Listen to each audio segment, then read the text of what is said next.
now, Kate Sullivan, Harvey Leonard, and John Dennis, together bringing the day's news home to you. This is the New England News. Good evening, everybody. Topping the New England news tonight, Boston University officials now are taking firm action tonight to try to prevent the spread of measles after the biggest outbreak in recent years hit their campus. And students are anxiously awaiting word there for what effect the measles outbreak will have on campus activities and on spring break. New England News reporter Hank Phillippi is live now at Brown Arena with details on what the school is planning for us. Hank. Dion, we're here at Brown Arena because one of the actions the school is going to take is to close sporting events like tomorrow's hockey game here to all but participants, no spectators, no fans, and we will have more about that in sports. The school has also, as of late this afternoon, decided to cancel all public events, concerts, lectures, things like that, until after spring break, and also not to allow students to return from spring break without some sort of proof that they've had the measles or been inoculated. There will not, however, be the quarantine that many spring break-bound students had feared.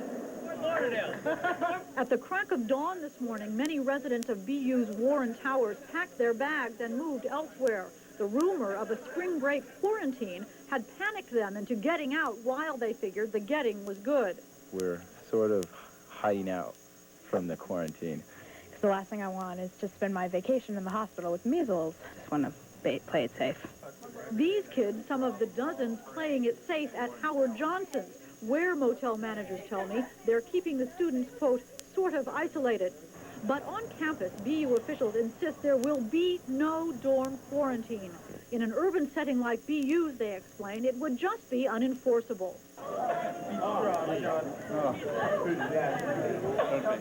Meanwhile, more immunization clinics are being set up on campus for the rest of the week. Doctors say, if in doubt, do get a measles shot. It's not harmful to get revaccinated, and they figure their best bet to stop the spread of measles is an inoculation program like this one. Now, already here at BU, hundreds of students have been inoculated, but doctors figure thousands of students may be susceptible, and the question then is why? Well, here's how doctors explain it. They say college-age kids, college-age now, may have been inoculated with a vaccine that was later found to have been ineffective, that didn't work, and therefore that has left them unprotected. People older than college age are likely less susceptible because they probably already had measles when they were young, or at least exposed, and that's made them immune. People younger than college age were likely immunized with a vaccine that was effective, that worked, and that's protected them. So that, as you can see, leaves college kids in sort of what doctors are calling a window of vulnerability, making them susceptible. With me now is Dr. Anita Berry, who has been working with the Public Health Department here at BU. Dr. Berry, I understand that the CDC has been brought in on this. What role will they play here? The CDC is currently reviewing records to try to define just how large this outbreak is. Is this the largest that anyone can remember here at college? Not in any college, but probably, it's hard to say at this point. It may well turn out to be the largest at Boston University. Interesting. Now, all of these kids are going to be leaving for spring break soon. Many of them are going to be heading for Florida or home. Is that going to cause a problem when they get with other college kids at the same age? It could. We're hoping to minimize that by vaccinating as many as possible before they leave on their spring break. Thank you very much for being here. As we said, there will be more immunization clinics here at BU for the rest of the week. And once again, all public events here at BU have been canceled until spring break is over. And authorities hope that will stop the spread of measles here at the university. Tom and Dion? Okay, thank you very much, Hank. That's Hank live at Brown Arena. Now, meanwhile, health officials in Rhode Island are informing the public there about the possible exposure risk from Providence area students who commute here to BU. Rhode Island does have a law that all college students must have proof of inoculation against measles and against rubella, but that is not the case in the Bay State. Protests over South Africa's racial policy, apartheid, picked up today in Boston, right where they left off, but with one twist. The expected and the hoped for arrests never happened today. When 5 o'clock rolled around this afternoon, the protesters were blocking the doors at Deep Pereira, which sells South African Krugerrand. But officials chose not to arrest them when the office closed, so the protesters left. They said they'd be back, and that a company that sells a product with blood on it has blood on itself. New England News reporter Carmen Fields is live right now at Deep Pereira with more on this day of protests. Carmen? Tom, the day held the promise of more arrests and perhaps even a trial on the issue of civil disobedience and apartheid. but it evolved into a stalemate with neither side, the demonstrators or Deke Pereira officials, capitulating. The day started in quiet diplomacy. A small group sat down with the manager of the Boston branch of Deke Pereira to try and persuade the company to suspend sale of the South African gold coin called the Cougarand. The group, now known as the Anti-Apartheid 12, had been there before and were arrested during their protests. But charges were dropped yesterday before the trial, and they were back again today to press their point. The government depends upon the revenue from that money to maintain its oppression of the people. So to stop that flow of revenue to a racist government is to help weaken it. The manager called his boss in New York, hoping to arrange a meeting to discuss the issue. All that was left then was to wait for a response, and wait they did. Insiders sharing their conviction with noontime pickets now formed outside the building. The action captured the attention also of bystanders at the busy financial district intersection. The waiting continued inside Deke Pereira and outside among demonstrators and police. The only sound, the chanting from people who believe America has been silent on South Africa too long. Not only would we demonstrate at this office, but at many other of their offices until, in fact, they suspend their handling of Cougarand or give us an opportunity to discuss this matter with their national offices. That announcement after Deke Pereira's national office said no talks until demonstrations stopped. In response, protesters sat in the doorway, attempting to discourage patrons from doing any business at the currency exchange. I'm in sympathy with it, but I'm not going to be induced by picketing. I never have been, I won't.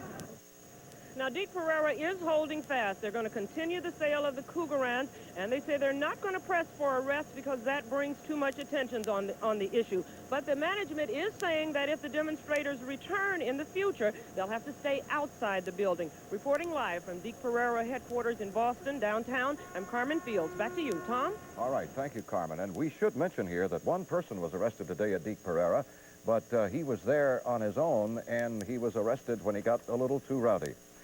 Well, the Bank of Boston tonight is sticking to its earlier statements in response to a New York Times article that appeared today. The paper said that 2 retired employees of the bank's North End office are under investigation by a federal grand jury in connection with allegations the reputed organized crime family of Gennaro and Giulio used the bank to launder money. The report said the employees might have taken small cash payments from the Angiulos in exchange for keeping their company on a list exempting them from reporting large transactions. Well, the bank reiterated that it has no evidence of any of its employees benefiting from the transactions and accounts of the Angiulos. And the U.S. attorney would not comment on the reported grand jury investigation. Kate?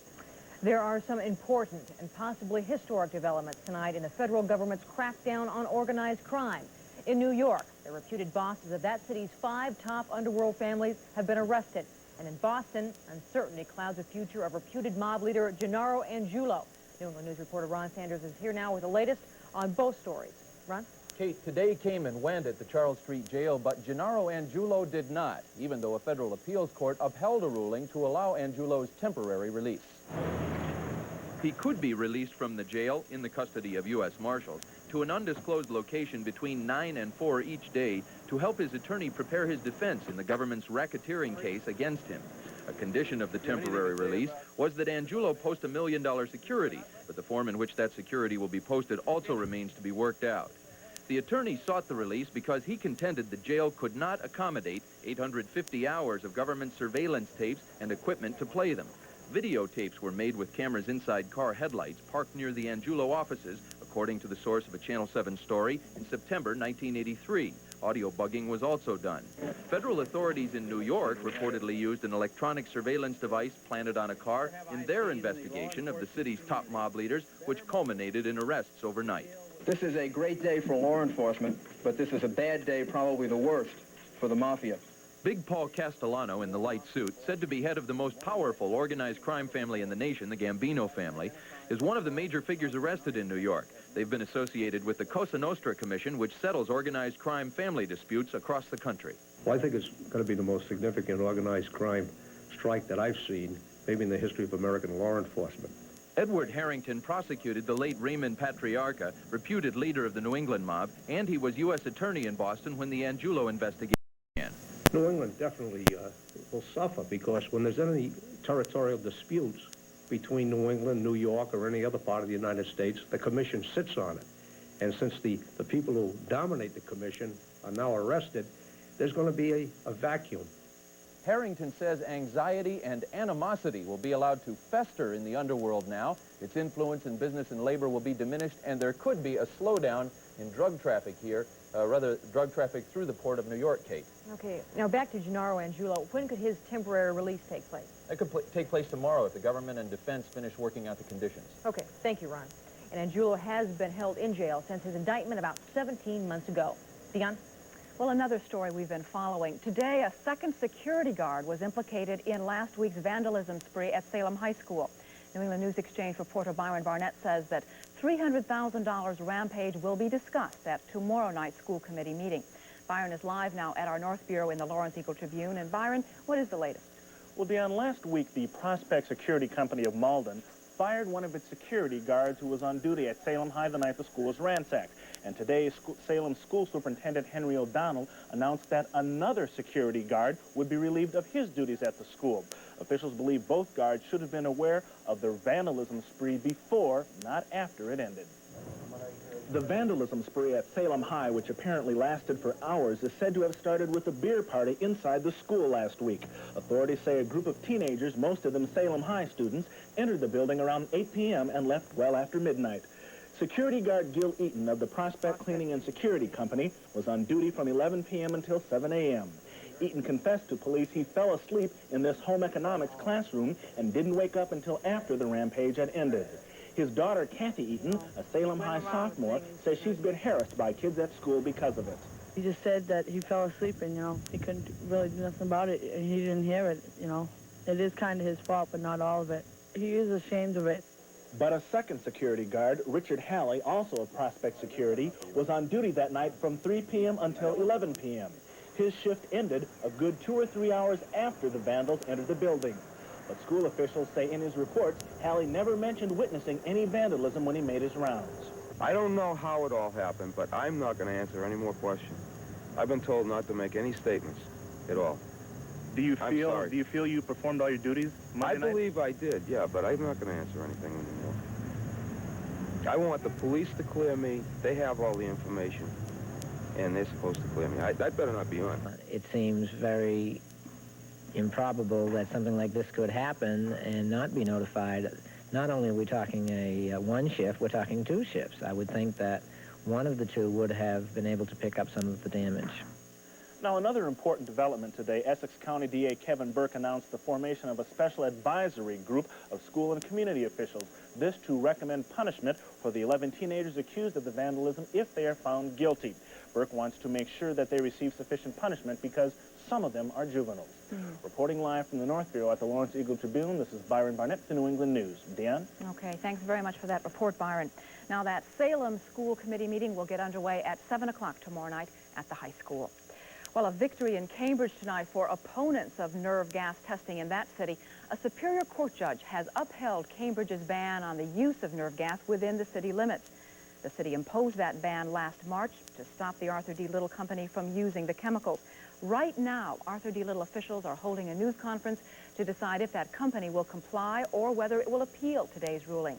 A New England News crew is there. We will have more information for you as soon as it becomes available. And we have a lot more news coming up for you this evening on the New England News. The drowning of 2 youngsters at Fort Devens has safety officials wondering how they could have stopped such a tragedy.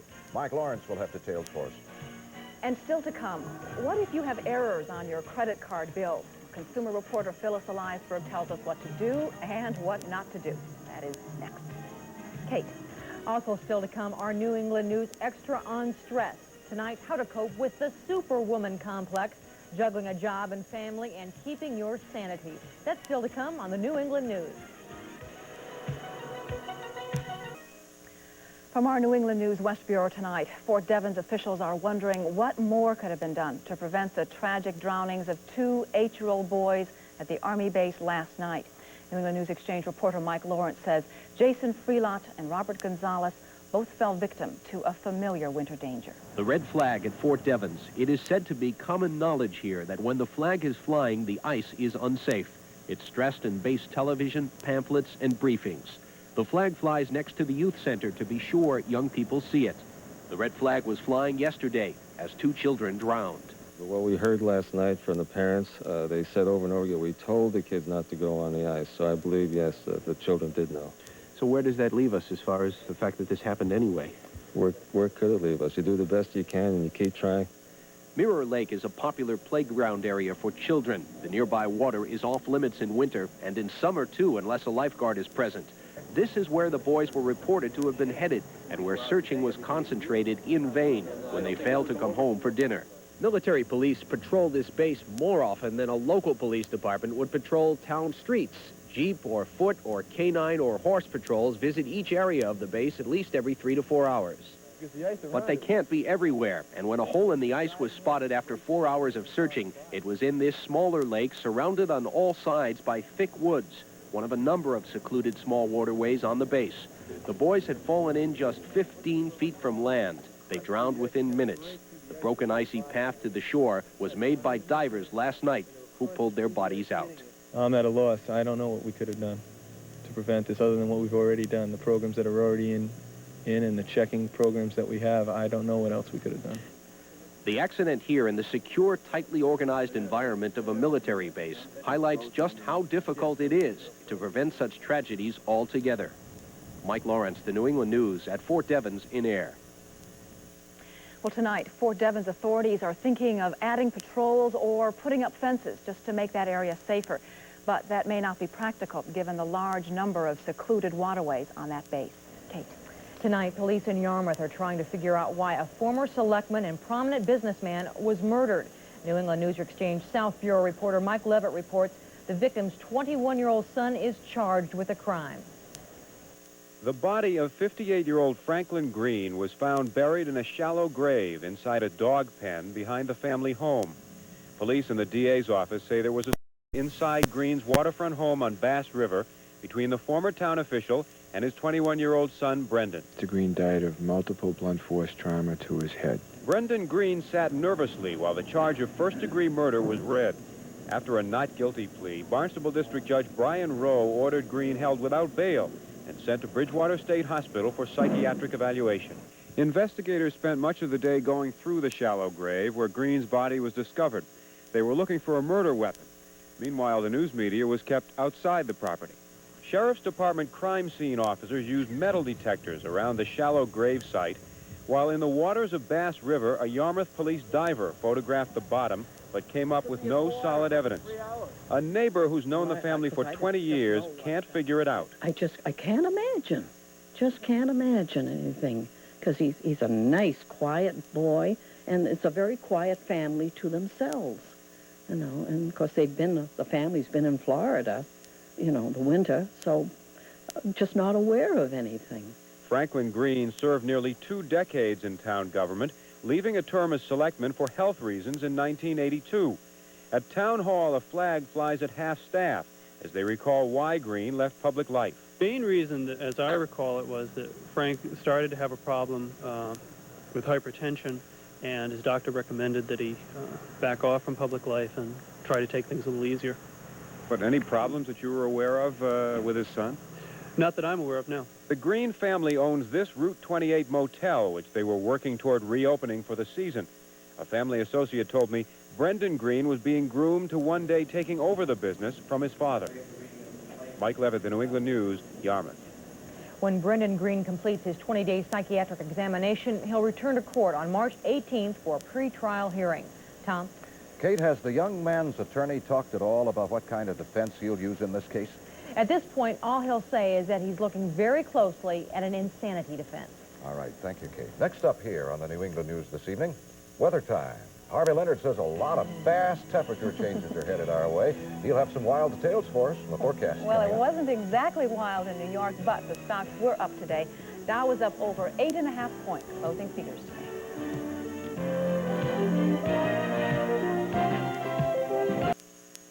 Sounds like we might as well grab hold because we're going to be in for a ride for the next couple of days, huh? But it's all a temperature roller coaster ride. And temporary.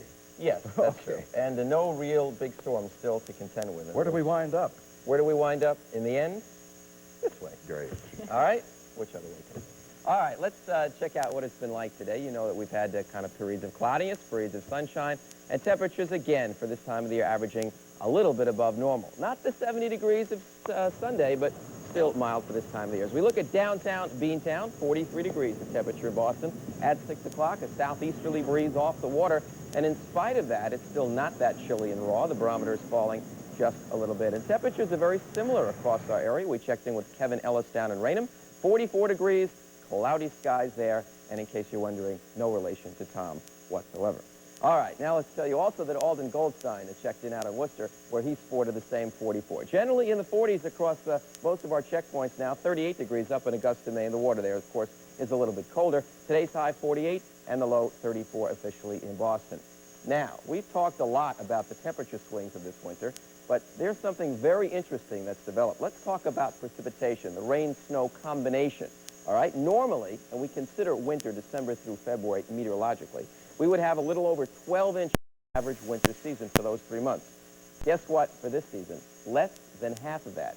And if not much happens in the next few days, and I don't suspect it will in terms of precipitation, this will go into the record books, according to state climatologist Bob Lausenizer, checked with him earlier, as the 4th driest winter on record in over 100 years of the record keeping. So it definitely has been, relatively speaking, a storm-free winter. We'll give you more interesting winter statistics as we go along. In the meantime, we still see a lot of cloudiness around, and on the bigger picture, we see a tiny little storm that moved offshore today. Brought rain close, but really no cigar. A little more rain down to the south, but that's not really going to get involved with this front, which is our next weather maker. It's mild out ahead of it, and tomorrow morning, it could be 45 or 50 degrees here with southwesterly winds. But we will get a temperature change, because when this front comes through around midday, the wind will turn to northwest, and the warmest part of the day will be when you go to work. It's going to feel a lot colder coming home, because by then we'll have a strong and gusty northwesterly winds, and temperatures will be dropping, getting back to normal. But even that looks like it's only going to last through Thursday,